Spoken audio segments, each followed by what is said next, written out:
You ever heard the saying, "We rise by lifting others"? It's more than just a nice quote, it's a fundamental truth of life, and there's no better story to illustrate this than that of Jimmy Johnson. People used to call him a bastard millionaire. He built a massive mansion on the edge of town, a fortress to keep out the noise of ordinary life. He was rich, arrogant, and believed his wealth was a sign of his superiority. When a fire destroyed the market stalls, he just drove by, music blaring.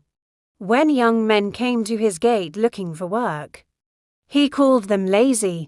He even laughed at his old teacher who needed help with hospital bills, saying, "The world owes no one anything." For a while, money was his loyal servant. It funded lavish parties and bought him friends who only stuck around for the free drinks. He thought poverty was a personal failure, and his riches were proof of his genius. But then, almost overnight, everything crumbled. A series of bad decisions, a disappearing partner, and frozen accounts. The laughter in his mansion was replaced by an echoing silence. Jimmy found himself broke and alone. He started calling the people he once hosted, the so-called friends who filled his phone. The calls went unanswered, the numbers were disconnected. The few who picked up suddenly had very bad memories. The man who fed everyone now had no one to offer him a single piece of bread.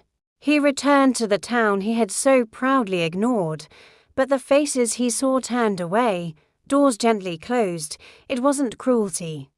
It was just a reflection of the distance he himself had created for years.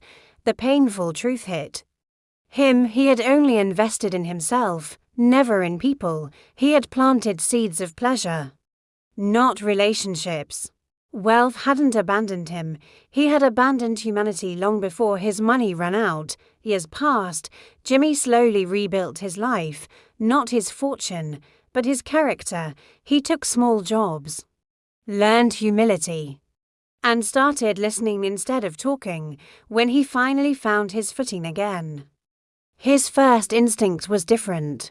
He started helping people quietly, training young men, and paying school fees for children he'd never meet. He learned to lift others in the same places he once looked down.